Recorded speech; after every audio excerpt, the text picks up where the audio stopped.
Euh, la première chose, en fait, quand on entend blockchain ou bien cryptocurrency, ça nous vient le mot Bitcoin. Et d'ailleurs, ça c'est parmi l'un des problèmes majeurs de cette technologie, c'est que beaucoup de personnes ils croient que la technologie blockchain c'est Bitcoin. Et ça en fait c'est pas vrai. Donc Bitcoin il est implémenté, il est déployé à base de la technologie blockchain, mais ça ce sont deux choses différentes. Donc déjà je vais donner un petit peu l'historique. Il faut comprendre toujours l'historique des choses et comment Bitcoin a été inventé. Donc déjà la première chose, en fait, on est dans 2008, on avait la crise financière et peu de gens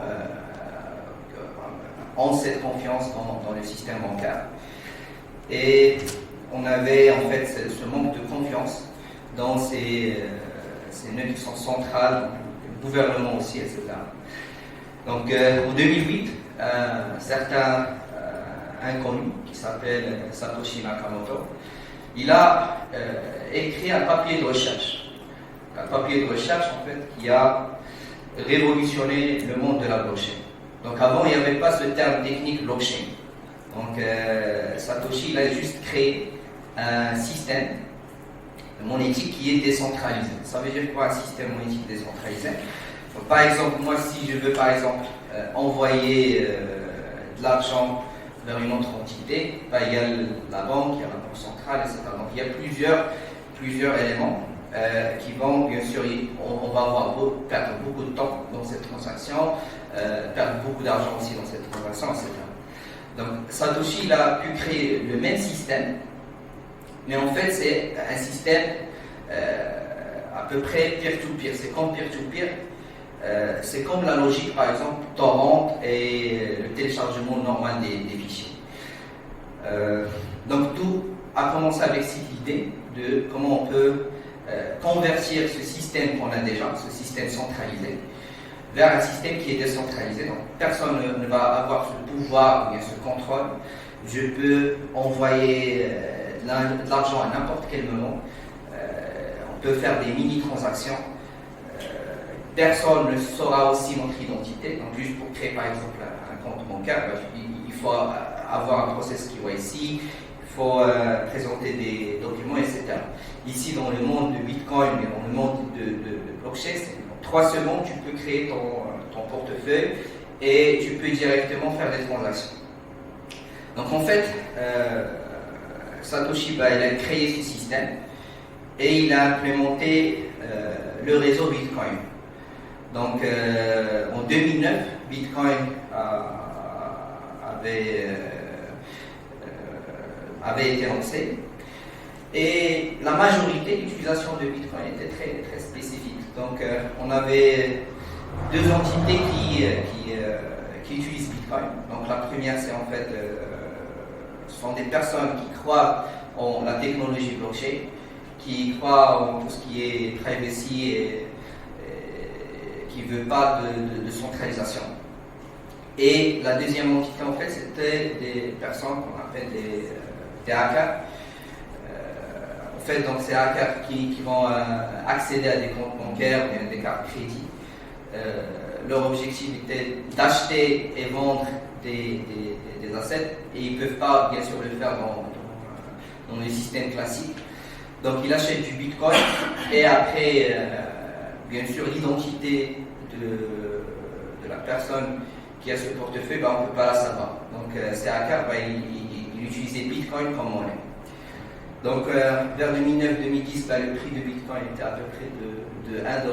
Donc personne ne pouvait l'acheter. Et c'était très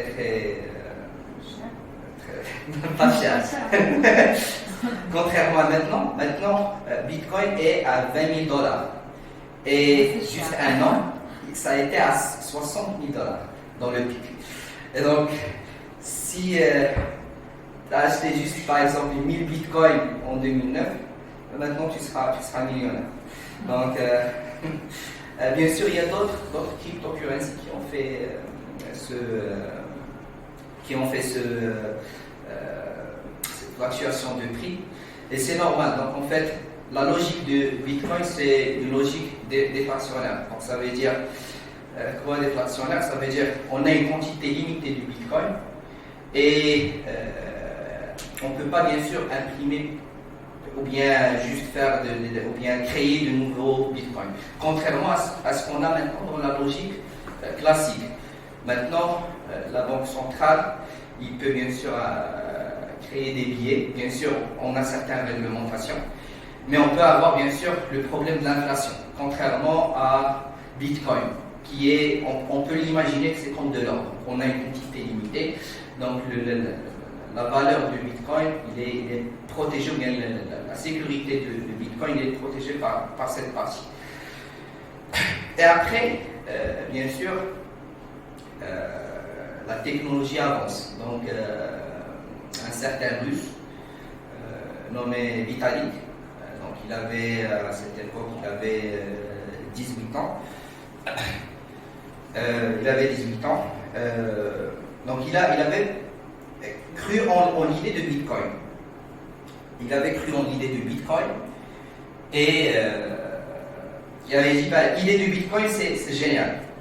Mais en fait, pourquoi pas agrandir cette idée et au lieu d'avoir une monnaie décentralisée, pourquoi pas avoir du code, des programmes qui sont décentralisés. Donc on va élargir l'idée. Et il a proposé l'idée à Bitcoin, à la communauté Bitcoin. Donc en fait, Bitcoin, il n'y a pas de société qui s'appelle Bitcoin. Donc c'est comme une communauté, c'est une fondation. D'ailleurs, c'est ça le principe de la blockchain. Donc c'est toujours cette transparence, cette décentralisation, etc. Et il avait proposé l'idée de faire des codes décentralisés. Et la communauté a refusé. Donc elle a dit, cette idée n'est pas sécurisée, on va avoir beaucoup de problèmes. Donc ce Russe-là, il avait cru dans son idée et il a regroupé certains de ses amis. Ils ont commencé à créer ce protocole, une nouvelle technologie. Juste 3 ans plus tard, ils ont créé le premier réseau qui s'appelle le réseau Ethereum. Donc maintenant, c'est le premier réseau en termes de nombre de participants et qui implémente ce concept-là, de programme décentralisé. Et ce concept-là, il s'appelle les contrats intelligents, les smart contracts. Donc en fait, c'est très facile. L'idée, c'est maintenant on a cette logique de architecture classique. Donc on a des ordinateurs, des clients qui accèdent par exemple à des sites web. Donc soit Google, soit Facebook. Donc ces sites web, ils sont hébergés dans un serveur. Donc à tout moment, soit le développeur, soit un administrateur, il peut soit modifier le code source, soit on a plusieurs problèmes, notamment dans la partie scalabilité, etc. Donc ça, c'est ce qu'on appelle un système centralisé. Donc ici, au lieu d'avoir un code source dans un seul serveur, on va distribuer ce code source dans plusieurs machines, dans plusieurs nœuds qui vont être exécutés automatiquement. Et comme ça, on va garantir cette notion de décentralisation. Donc, on n'a pas une seule entité qui a le pouvoir de contrôler ce code source. Mais si par exemple on veut faire soit une modification, soit une suppression de ce code source, il faut le faire dans toutes les machines. Et ça, c'est très très impossible. Parce que, en fait, pour avoir le contrôle de tout le réseau blockchain, il faut avoir le contrôle de 51% de tout le réseau. Et juste pour vous donner une idée sur l'idée, donc si on regroupe les serveurs de Google, de Facebook et d'Amazon, on va juste avoir 2% de tout le réseau blockchain. Donc c'est très très difficile d'avoir contrôle à 51% de notre système. Donc on a dit que on a ce concept de contrat intelligent qui s'est créé. Donc Ethereum, il a été créé en 2015. Et petit à petit, on a commencé à faire des petits codes, à créer ce qu'on appelle des cryptocurrencies, à créer des tokens. On va parler un peu plus sur les tokens, les NFT, etc. Et un nouveau domaine a été créé, ce qu'on appelle la DeFi, la finance décentralisée. Donc on a Ici, ce qu'on appelle la finance centralisée, soit du trading, soit tout ce qui est exchange, etc. Mais grâce à la technologie blockchain, on a pu faire un système hybride de la finance et de la décentralisation. Et donc, on peut faire ce qu'on appelle des flash loans. On peut, par exemple, emprunter quelqu'un sans être, ou bien sans qu'il soit une entité centrale. On peut faire du trading d'une façon décentralisée. On peut convertir différents tokens sans avoir un élément ou bien un nœud central, etc. Et maintenant, on trouve de grandes plateformes, d'ailleurs, qui sont en train maintenant d'acheter aussi des banques, comme par exemple Binance. D'ailleurs, Binance, ils sont venus au Maroc juste 2 mois ici au Maroc pour discuter avec le Wali de Partenary pour lui éclaircir la partie réglementation de la blockchain ici au Maroc.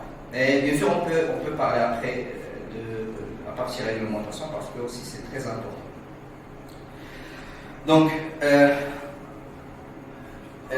Donc ici, c'est la notion des contrats traditionnels. Donc on a 2 parties, on a un élément central, et bien sûr, pour exécuter ce contrat, ça prend du temps, ça prend de l'argent, etc.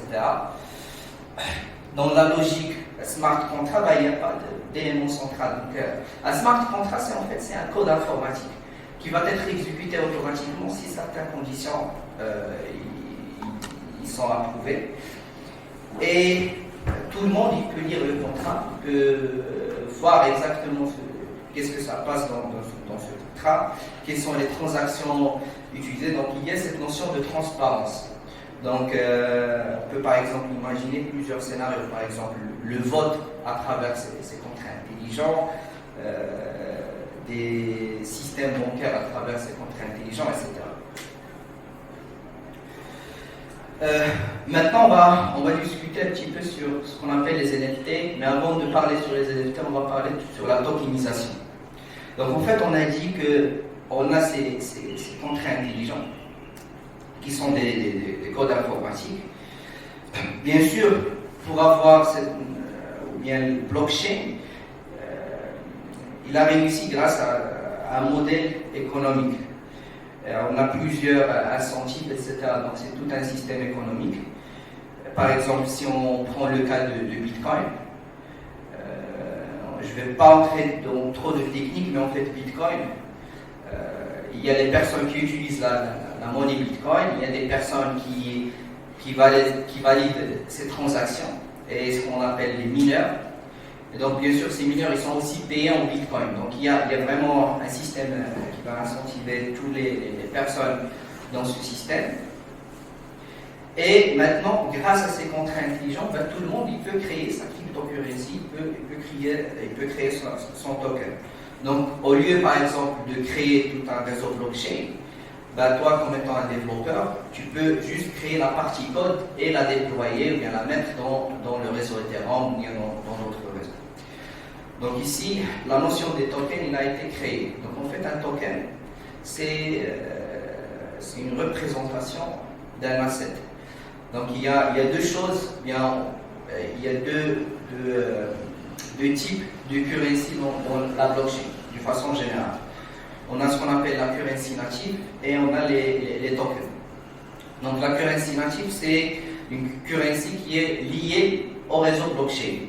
Par exemple, on a Bitcoin, BTC, on a l'Ether dans le réseau Ethereum, on a Matic dans Polygon, donc on a plusieurs currency natives.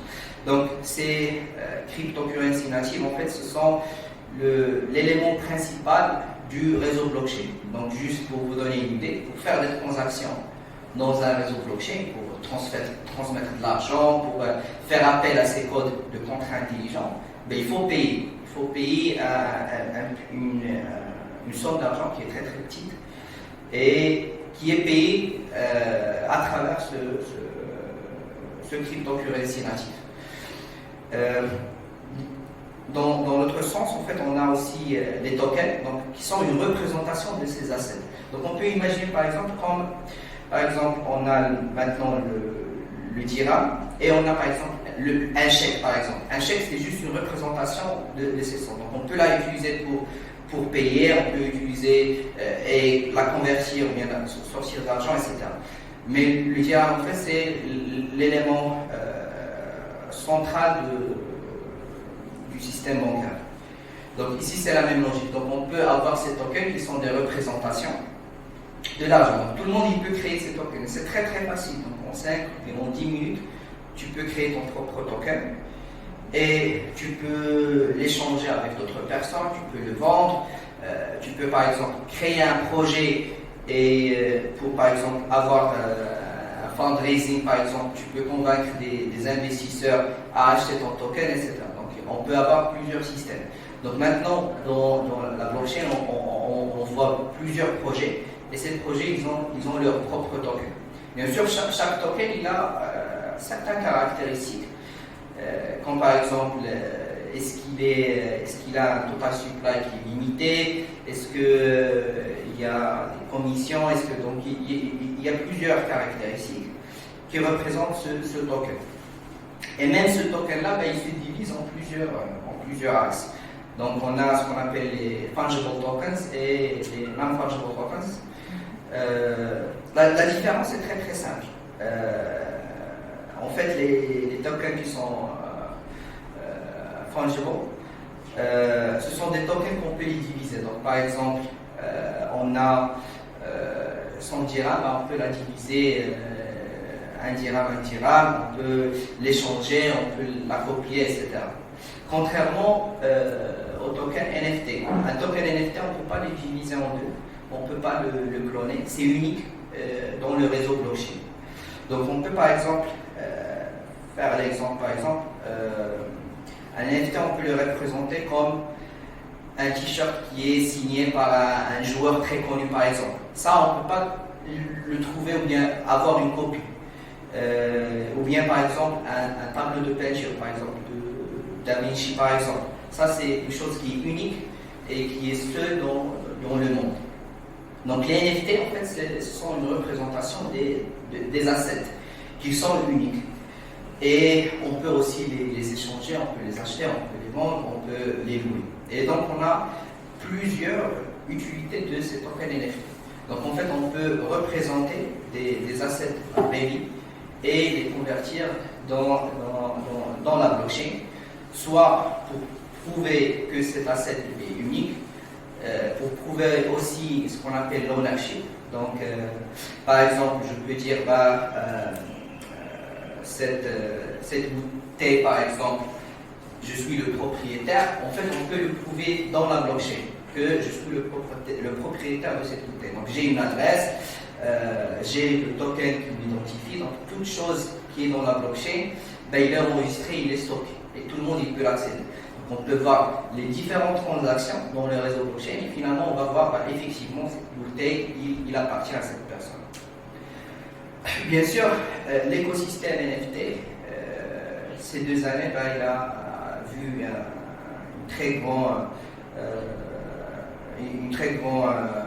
grand lancement. Donc, on a ce qu'on appelle des marketplaces, on a des infrastructures et maintenant on le voit aussi dans tout ce qui est jeux vidéo.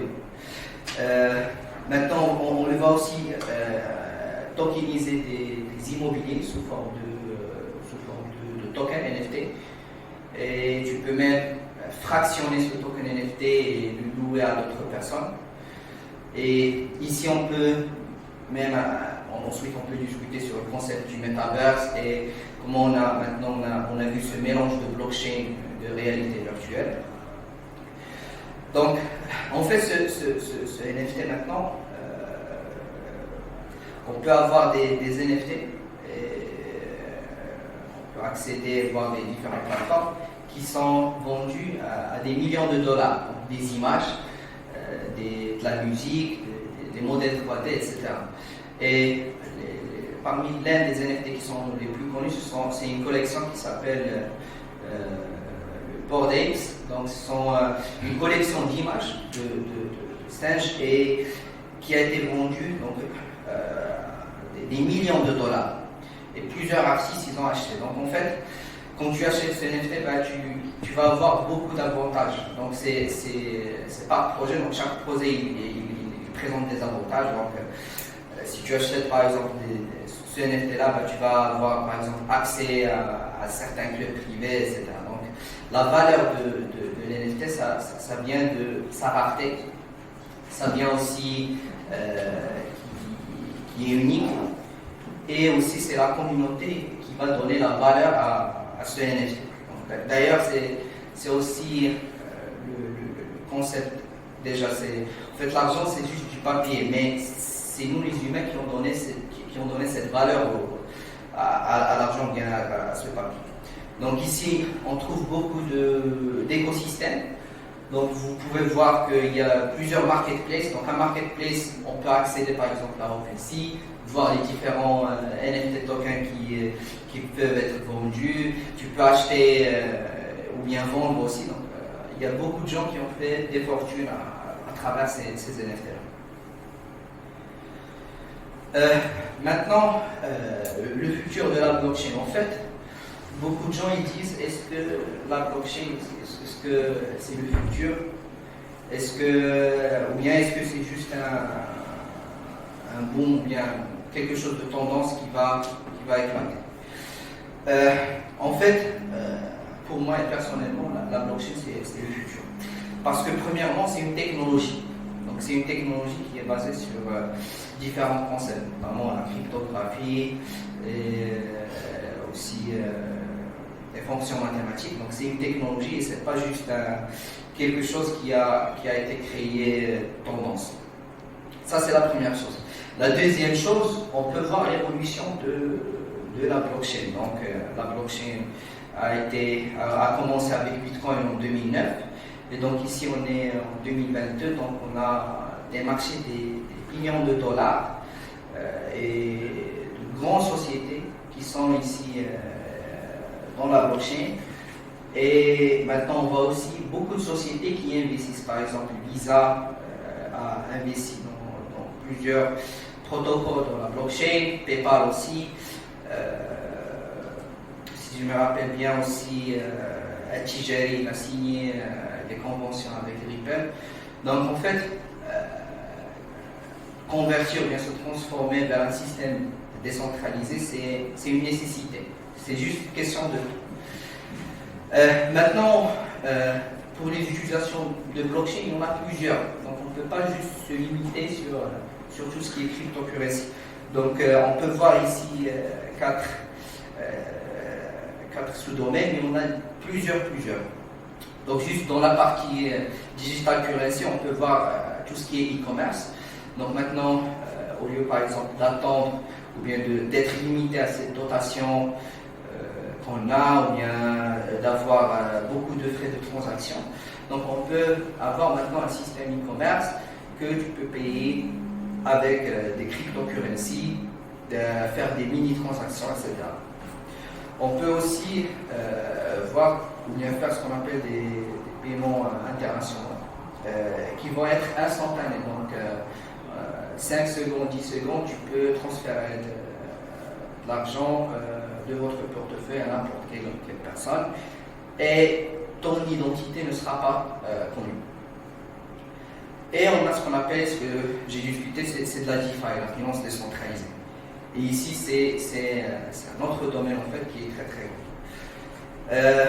Aussi, on a dans la partie smart contrat intelligent, on peut par exemple avoir cette notion de conditions qui vont être exécutées et qui vont remplacer aussi les contrats traditionnels qu'on voit. Et ça va garantir en fait cette transparence entre les différents parties prenantes. Aussi dans tout ce qui est soit voting, soit ownership, donc j'ai des appareils. En fait, la blockchain, c'est comme une base de données qui va enregistrer toutes les transactions et qui va les rendre transparentes. Donc on peut imaginer un système de vote dans lequel toute personne peut voter et on peut voir exactement combien de personnes ils ont voté pour cette décision, etc., en toute transparence, et donc on sait à 100% que personne ne peut altérer cette vote. Et aussi, on peut parler sur l'IP et la propriété intellectuelle, notamment aussi sur la partie NFT. Donc cette partie aussi, on peut protéger une propriété intellectuelle à travers des NFT. Et on peut parler aussi de ce qu'on appelle des systèmes que j'ai déjà dit, comme le crowdfunding par exemple. Donc maintenant, dans les systèmes classiques, dans le crowdfunding, on a vu beaucoup d'arnaqueurs qui vont juste prendre l'argent des investisseurs et s'enfuir. Mais maintenant, on ne peut pas faire cela grâce à la technologie blockchain. Donc il y a plusieurs investisseurs qui vont investir dans ton projet, mais bien sûr, tu ne peux pas prendre tout l'argent et s'enfuir. Donc il y a beaucoup de conditions qui vont être vérifiées. Le crowdfunding, pardon, qui est le financement participatif. Oui, exactement. Donc en fait, la technologie blockchain, en fait, il a créé un autre domaine, c'est la DeFi, mais aussi on a plusieurs axes et plusieurs domaines qu'on retrouve dans l'architecture classique, et on a ajouté cette couche de blockchain pour assurer la transparence, la traçabilité et la décentralisation de notre système. J'ai fait une petite introduction, mais pour moi l'important c'est vos idées, vos questions. C'est très important de créer ces discussions. Donc si vous avez des questions, n'hésitez pas maintenant à les poser, soit sur la technologie blockchain, soit sur la cryptocurrency, soit sur la réglementation, avec plaisir. Merci. Justement, on va ouvrir le débat tout de suite. Oui, j'en ai parlé au début, je crois que c'est en train d'enregistrer. Bonjour, merci pour cette présentation qui a fait un peu le tour. Vous en avez parlé au début et ça m'intéresserait beaucoup parce que j'étais avec une fiduciaire dernièrement et elle m'a dit que c'était passible de prison au Maroc, que c'est interdit pour le moment tout ce qui concerne les cryptos, la blockchain, etc. J'aimerais savoir si vous avez une idée du futur de ces réglementations et de l'état actuel des choses. Merci. Question très intéressante. En fait, le Banque Maghreb ne recommande pas l'utilisation des cryptocurrencies. Il n'interdit pas la technologie blockchain. Donc ça, c'est la première chose. Donc on voit beaucoup de gens qui disent qu'il n'y a pas de loi qui interdit l'utilisation de la cryptocurrency. Donc Banque Maghreb, il ne recommande pas. Donc si tu as perdu ton argent à travers la cryptocurrency, c'est pas notre problème. Donc, ça, c'est la première chose. Deuxième chose, ils ne peuvent pas interdire la technologie blockchain. Donc, il y a une différence entre cryptocurrency et technologie blockchain. En fait, la cryptocurrency, c'est une application directe de la blockchain.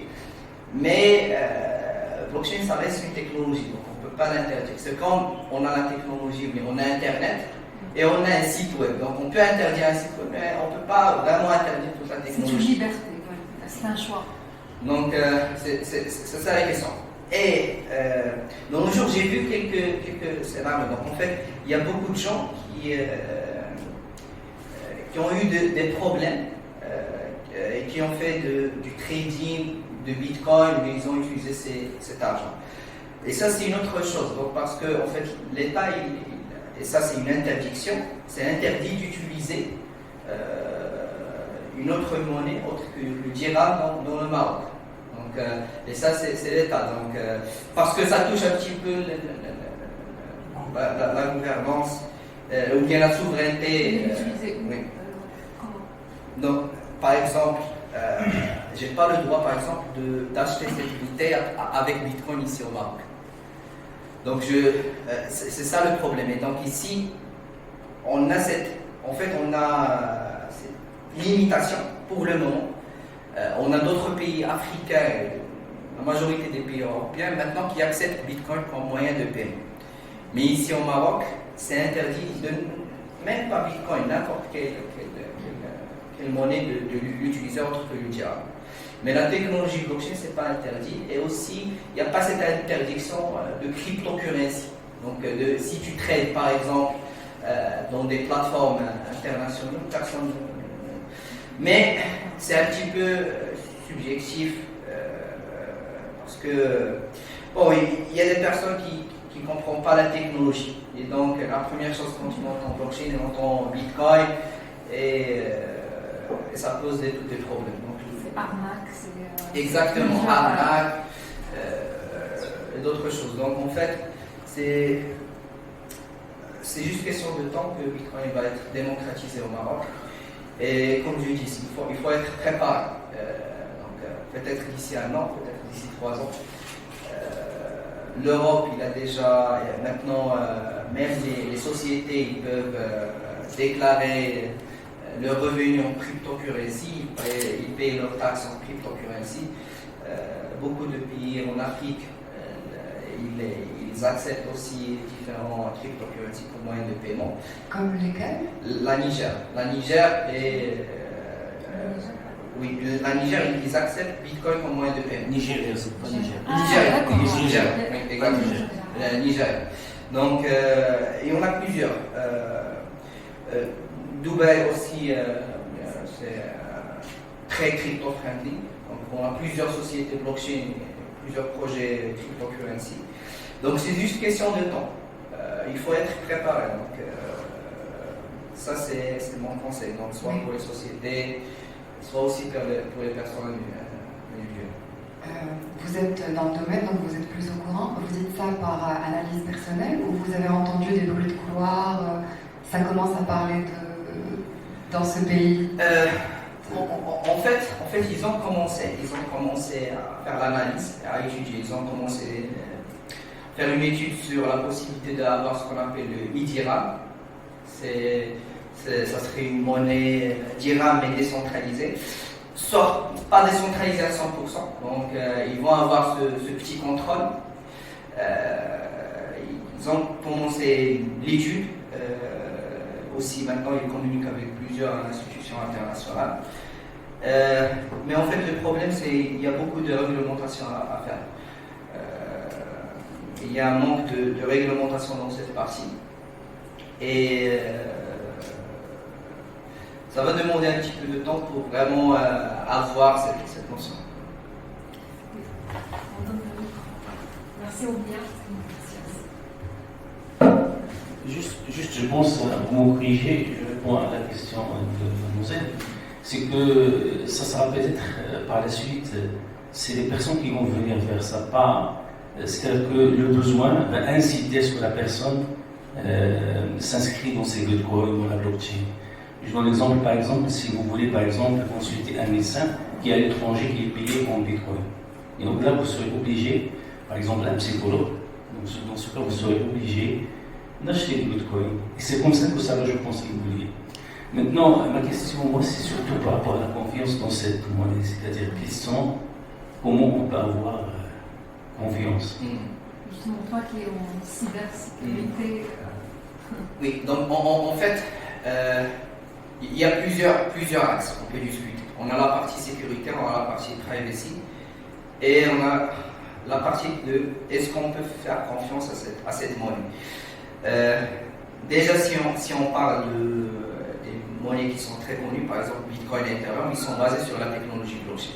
Donc le code et comment exactement cette monnaie opère, tout est transparent. Donc il a été audité par plusieurs développeurs, par plusieurs ingénieurs de sécurité, et la sécurité de ces systèmes, il est garanti. Parce qu'en fait, le contrôle, c'est pas donné juste à une seule personne, mais on a plusieurs entités qui vont pouvoir passer ces transactions. La deuxième partie, c'est la partie privacy. Donc, et ça peut causer, en fait, c'est un avantage, mais aussi un inconvénient. Donc, on a dit que la transparence est parmi les points clés de la technologie blockchain.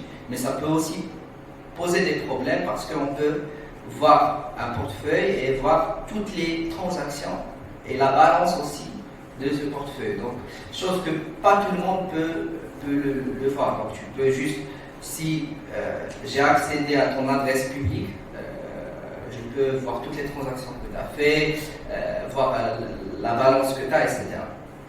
Mais bien sûr, ça reste, pour le moment, on a différents protocoles qui ont aussi résolu ce problème grâce au chiffrement, etc. Et on a la partie smart contract. Donc ici, dans la partie contrat intelligent, c'est du code. C'est comme la logique classique, soit des sites web, etc. On peut avoir des vulnérabilités, on peut avoir des failles de sécurité. Et donc, c'est pour cela on a cette partie d'audit de sécurité de contrat intelligent pour vérifier est-ce que ce contrat, est-ce qu'il ne sera pas attaqué ou non. Non, moi je parle côté, ça c'est côté, je pense, sécurité. Mais côté confiance, parce que, comme vous dites, moi j'étais parmi les premiers, pas investisseurs, mais d'avoir l'information comme quoi le Bitcoin il coûte $1, c'était motivé parce que les jeunes et tout ça. Donc il me dit, bon, ça coûte $1, on peut l'acheter, mais moi j'aurais pas d'idée. Quoi. Mais le problème qui se pose de la confiance en la valeur, c'est-à-dire qu'il est arrivé à 60 000, il a chuté à 20 000. Et donc c'est la même chose, celui qui a acheté à 20 000, par exemple, à une certaine période, il a perdu pratiquement, celui qui a acheté à 50 000, il a perdu 30 000.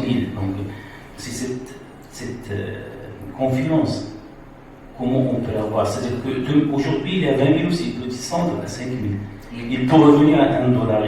Cette régulation, c'est la même chose que l'inflation qu'on est en train de vivre. L'inflation sur la monnaie, donc la monnaie, on perd la valeur, mais dans cette monnaie virtuelle aussi, on n'a pas de certitude qu'on va garder de la valeur. C'est-à-dire qu'aujourd'hui, j'ai acheté à 10 000, c'est pas sûr que demain, ça va être 15 000, 20 000.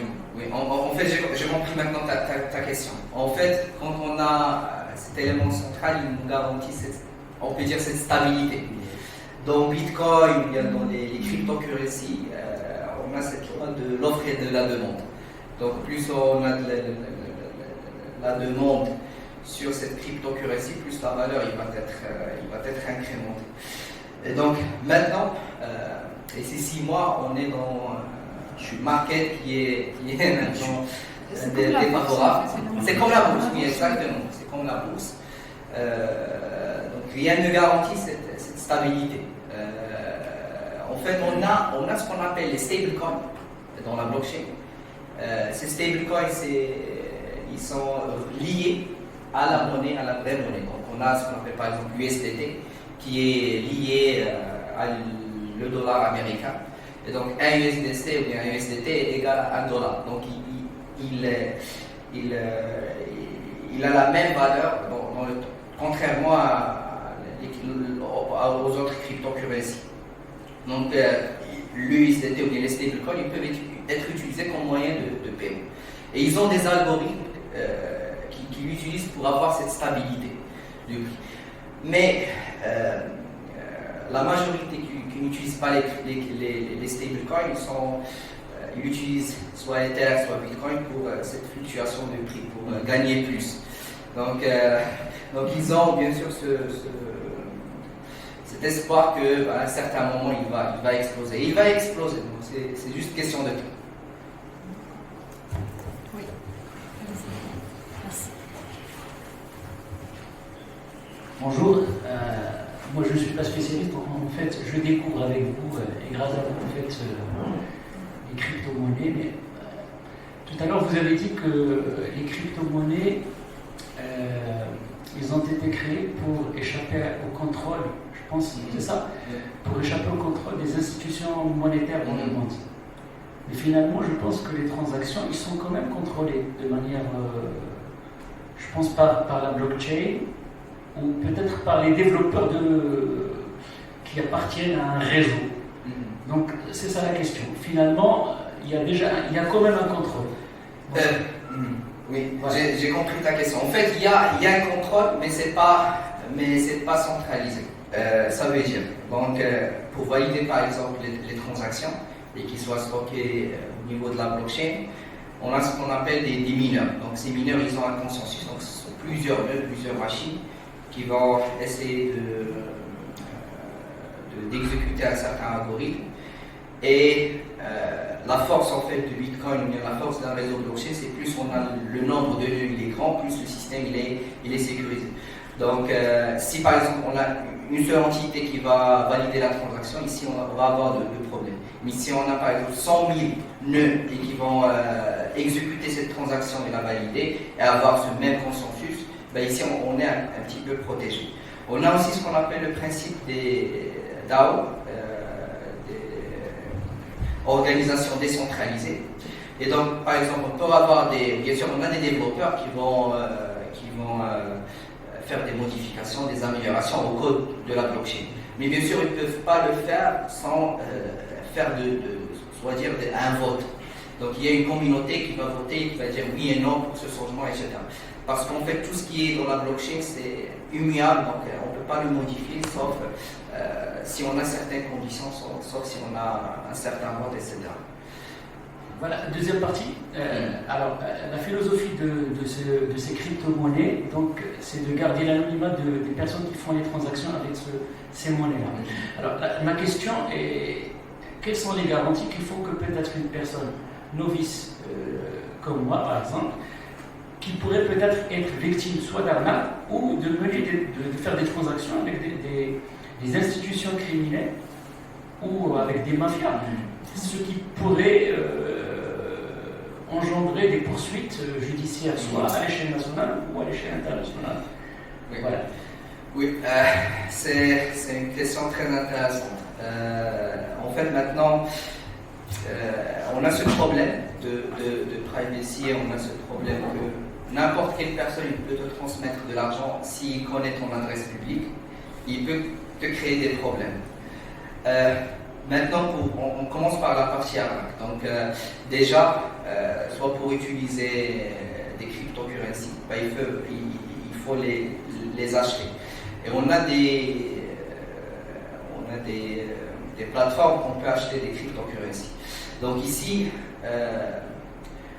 on a des plateformes qui sont centralisées, dans lesquelles on peut acheter comme Binance par exemple. Mais bien sûr, ils vont te garantir. Donc ces plateformes, ils sont connues. Ils peuvent te garantir que tu ne vas pas être arnaqué. Mais bien sûr, pour le moment, on a toujours ce sport, ce single point of failure. Toujours, on a ce petit élément central. Mais bien sûr, avec le temps, on est en train de migrer vers la décentralisation. Mais il y a des plateformes qui sont connues et c'est déconseillé soit d'acheter directement d'une personne ou bien de ne pas utiliser ces plateformes parce que tu peux être arnaqué. Ça, c'est la première chose. Deuxième chose, maintenant, la question de privacy et comment aussi se protéger des problèmes que, par exemple, quelqu'un va t'envoyer de l'argent et tu vas voir que ce groupe-là, il t'a transmis de l'argent. Donc, en fait, on a notre wallet qui peut être installé dans notre téléphone portable ou même dans le navigateur, dans notre ordinateur. En fait, c'est déconseillé de partager ton adresse publique à tout le monde. Donc, sauf si, par exemple, tu es un vendeur, par exemple. On a maintenant des vendeurs qui ont juste un code QR, tu peux le scanner, tu peux transférer directement de l'argent. Mais normalement, la majorité des cas que je vois, chaque personne, il crée deux portefeuilles. Il a deux portefeuilles. Un qui va l'utiliser pour la réception de l'argent et l'autre pour l'utiliser, pour faire des achats, etc. Mais ça reste toujours un problème de privacy. Donc on a maintenant d'autres currencies. L'Ether et Bitcoin ils souffrent de ce problème parce qu'en fait l'idée en premier lieu c'était d'assurer la transparence. Mais maintenant on a des coins, par exemple le Zcoin et le Monero qui utilisent la technologie blockchain, mais en même temps ils protègent cette partie de privacy. Donc même si tu peux voir les transactions, mais c'est chiffré, donc tu ne peux pas lire le contenu, etc. Mais ça reste un problème, donc ça reste toujours un problème. Donc la blockchain, ce n'est pas une technologie parfaite. On a beaucoup de problèmes. On a le problème de la scalabilité aussi. Maintenant, on ne peut pas bien sûr comparer les transactions, bien la rapidité des transactions. Ça souffre parce que plus on a le nombre de nœuds, plus on a les validateurs, plus ça va prendre un petit peu de temps pour valider votre transaction. Mais à chaque fois, on voit beaucoup de progrès, beaucoup d'améliorations techniques dans cette partie.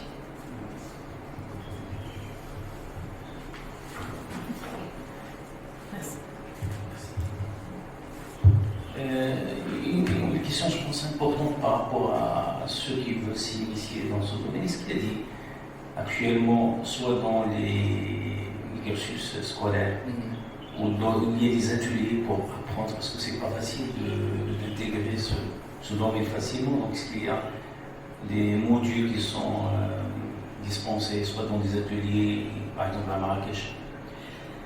Ici au Maroc, pour les écoles, on va commencer par les écoles et on va passer aux autres. Il y a l'INPT qui a un module de la blockchain. L'INPT, c'est à Rabat. On a ici à AS Marrakech, donc aussi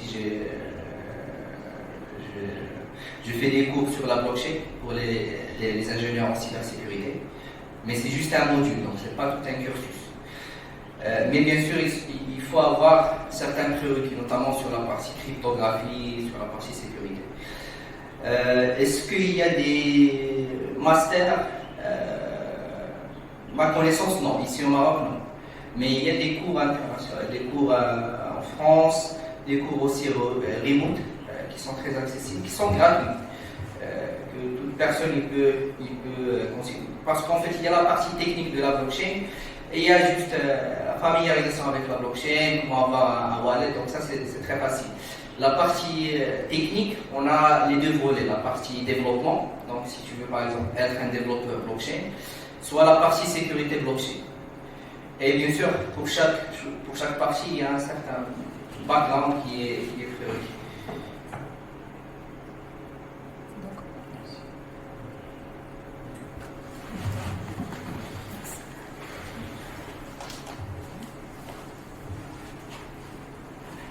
Donc, juste une petite question par extension à la question qu'a posée le monsieur. Je me demandais justement, est-ce qu'une personne ordinaire pourrait justement se lancer dans ce domaine?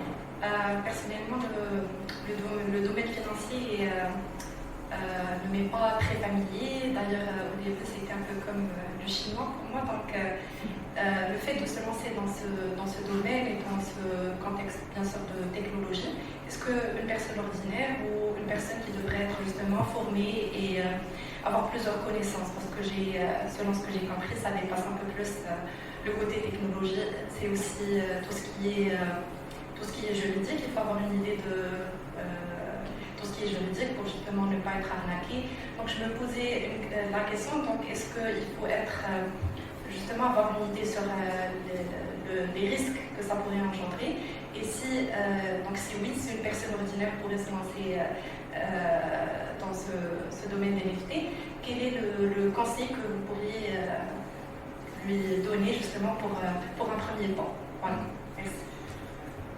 En fait, il y a une différence entre l'utilisation de la blockchain, être consommateur, et être développeur. Donc, pour utiliser la blockchain, et juste pour vous donner une idée, la plateforme Binance et d'autres plateformes, ils ont fait des statistiques, et le Maroc, il est classé le 3e dans l'Afrique dans l'utilisation des cryptocurrencies. Donc il y a beaucoup de gens qui utilisent les cryptocurrencies ici au Maroc.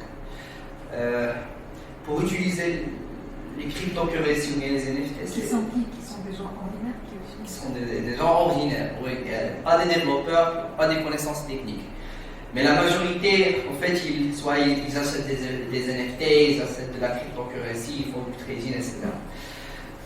Donc l'utilisation de la cryptocurrency, c'est facile, ça ne nécessite pas de connaissances techniques. On a les logiciels, on a les programmes qui enlèvent toutes ces difficultés, cette complexité. Maintenant, la partie concept. Beaucoup de gens, ils sont fait arnaquer dans les cryptocurrencies, dans les NFT. Si je me rappelle bien, juste 3 semaines, ils ont un Français ici au Maroc, il était condamné je pense à 4 ans. Il a acheté une Ferrari d'une autre française et il y a une arnaque, etc. Donc on a beaucoup d'arnaques, donc il faut bien sûr se méfier. Se méfier, ça veut dire première chose, il ne faut pas donner son adresse publique à n'importe quelle personne. Il ne faut pas acheter ou bien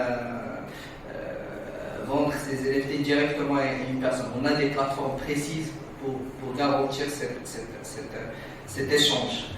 Il ne faut pas faire confiance à n'importe quelle personne. Il y a beaucoup de personnes qui vont vous dire juste installe ce logiciel et tu vas avoir de Bitcoin gratuit, mais en fait tu vas installer un cheval de Troie qui peut accéder à ton ordinateur, manipuler ton ordinateur, voire même ta caméra, etc. Donc il faut se méfier.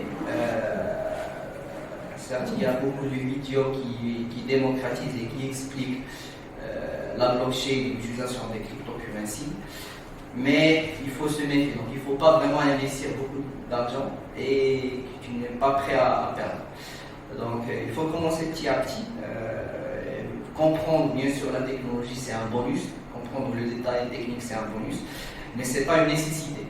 Pour juste l'utiliser, ce n'est pas une nécessité. Parce que c'est très très facile. Donc, tu as une application, tu scannes le code QR, automatiquement l'argent est transféré. Donc ça ne nécessite pas de connaissances, mais il faut se méfier. D'accord. Si je peux rajouter une question. Donc c'est aussi par rapport, donc d'après ce que j'ai compris, c'est une sorte de marché. Donc il y a l'offre, il y a la demande, et on peut acheter comme on peut vendre. Donc c'est ça. Ma question est comment ou qui donne la valeur à cet objet-là ou à ce qu'on vend justement? Est-ce que je pourrais par exemple mettre la bouteille d'eau et dire que cette bouteille d'eau elle vaut 5 000 euros, je ne sais pas comment ça se passe, mais est-ce que il y a un consensus par rapport à ça, ou est-ce que c'est individuel et la personne il faut savoir quand même. Voilà. Excellente question. En fait, dans cette partie, tu peux vendre n'importe quel NFT à n'importe quel prix. Mais en fait, qui donne la valeur à cet objet, c'est la communauté. On a beaucoup de NFT par exemple qui ont été créés, qui sont vendus juste à $100 ou à $50.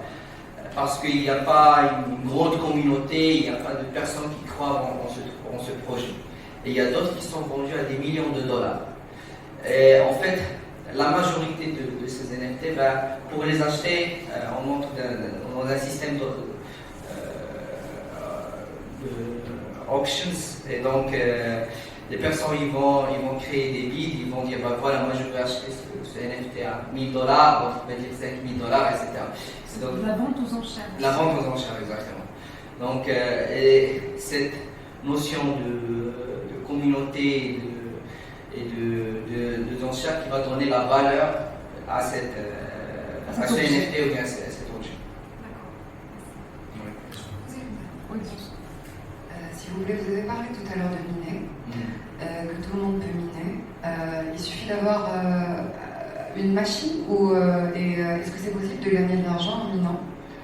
Et est-ce que cette machine doit avoir des caractéristiques particulières ou est-ce que n'importe qui peut miner et gagner de l'argent avec? Oui et non. En fait avec du mining, on peut gagner de l'argent. Mais il faut avoir des conditions. Donc pour miner, il faut avoir un ordinateur ou un serveur qui a une grande puissance, une grande capacité. Qu'est-ce que vous appelez grande puissance? Ça peut aller... Encore 4 jours, je ne sais pas. En fait, en 2009 et 2010, le nombre de nœuds qui ont été dans Bitcoin, ça a été très très réduit. Donc même avec un ordinateur de 16 Go en RAM et i7, ça a été facile de miner. Donc juste tu lances l'ordinateur, 10 heures, 15 heures et tu peux gagner de l'argent. Maintenant c'est très difficile parce qu'il y a de la concurrence. Donc on a ce qu'on appelle des mining pools. Donc plusieurs ordinateurs, plusieurs personnes, ils vont se fusionner et essayer de miner. Et bien sûr, quand ils vont gagner cette récompense, ça va être divisé. Donc ça dépend. Le mining, on peut gagner de l'argent théoriquement, mais maintenant c'est très difficile de gagner une grosse somme d'argent à travers le mining. Merci. Est-ce qu'il y a d'autres questions? Oui, moi.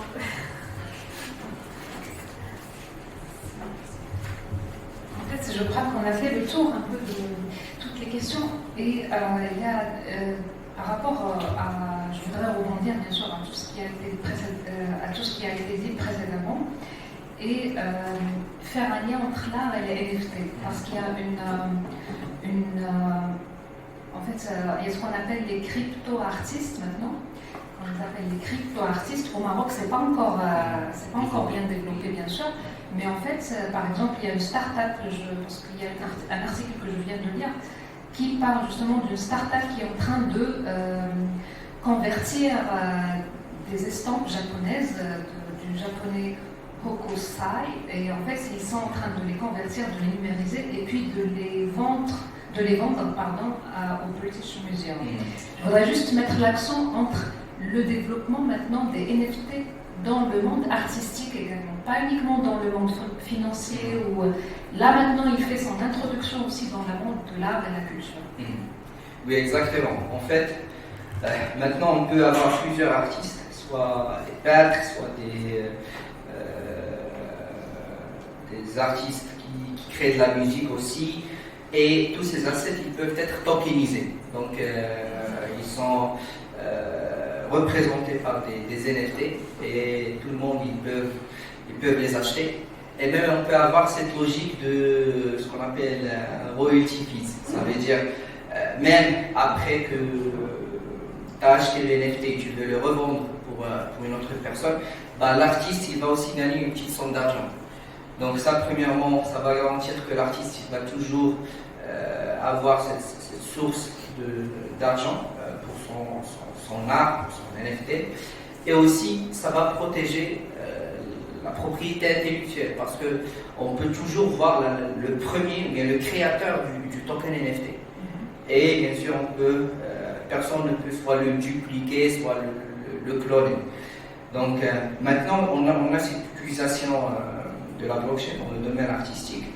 Et juste 2 semaines, on a travaillé avec un musée européen pour faire cette partie, de digitaliser tous les différents. Donc c'est très intéressant et ça va venir bien sûr aussi au Maroc.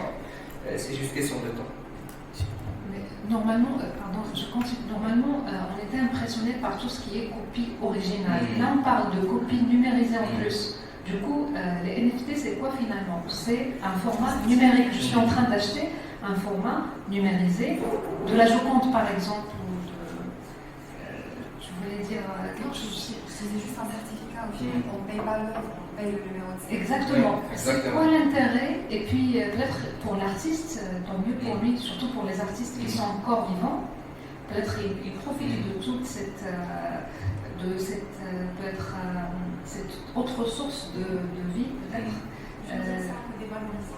C'est dévalorisant peut-être, mais c'est aussi cool. Les NFT maintenant, c'est très cool. Pour des jeunes artistes, en fait, c'est cool d'utiliser ce format-là pour être connu aussi, n'est-ce pas? Oui, exactement. Maintenant, on a laissé ces crypto-artistes qui ont commencé cette vague de NFT. Un petit commentaire par rapport à ce que demande tout à l'heure mademoiselle, c'est que ce que j'ai demandé tout à l'heure par rapport à un atelier, parce que ça fait 3 ans que j'ai fait quand même un peu d'investigation dans le monde management, pas technique.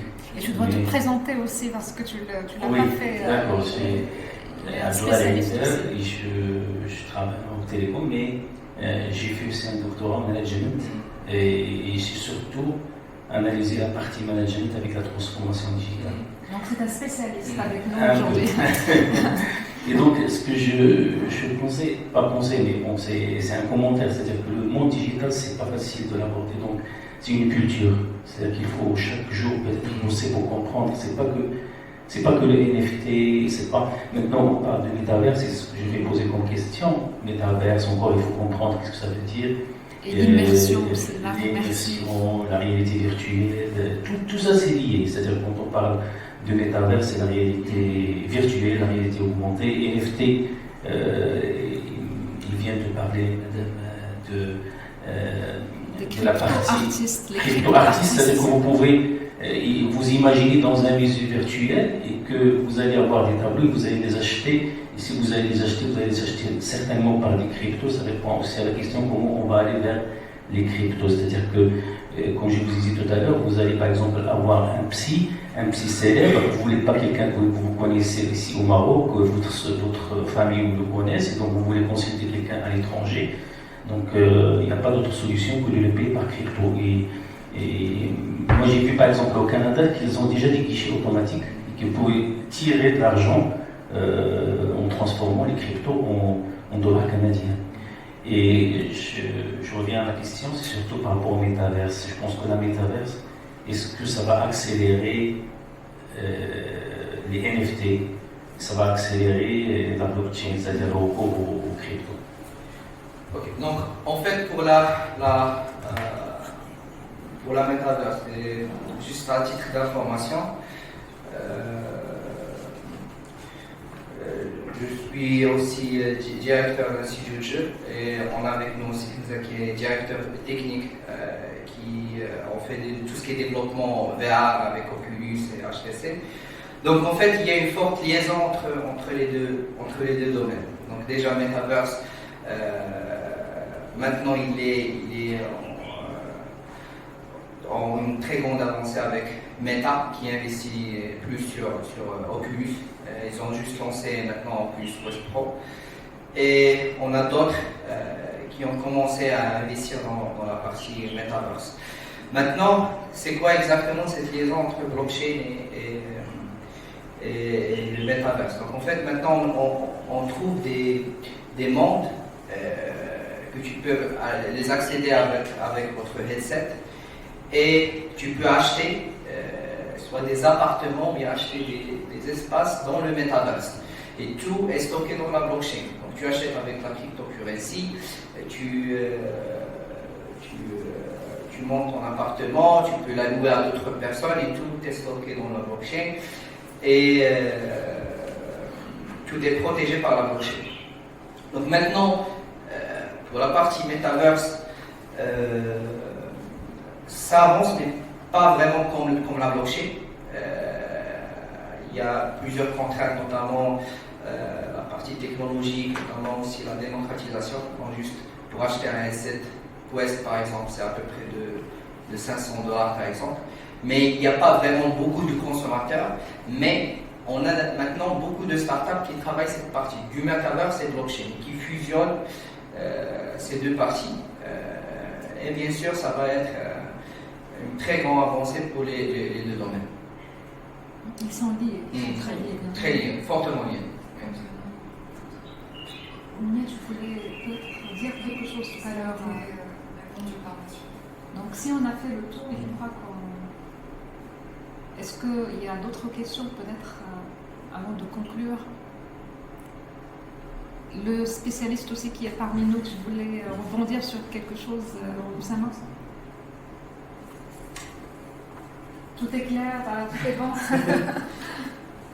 En fait, ici, l'important, c'est pas de vraiment comprendre toute la technologie blockchain, comment ça fonctionne, mais ce qui est important, c'est d'avoir une idée générale sur la technologie et être prêt, parce que... Une initiation. Exactement. Parce que c'est très important et il ne faut pas refaire les fautes, et ici je parle au Maroc, qu'on a fait soit dans la partie cybersécurité, parce que juste un an, on a la réglementation sur la cybersécurité, on a beaucoup d'avancées sur d'autres pays africains et européens. Et c'est ça le moment d'avoir soit des startups dans la blockchain, soit aussi de la réglementation. Donc il faut être préparé. Et un jour, quand on va avoir cette réglementation, les personnes qui ont déjà appris ce domaine et qui ont essayé soit commencer à développer ou bien à comprendre la technologie, ben, ils ne vont pas trouver de problème.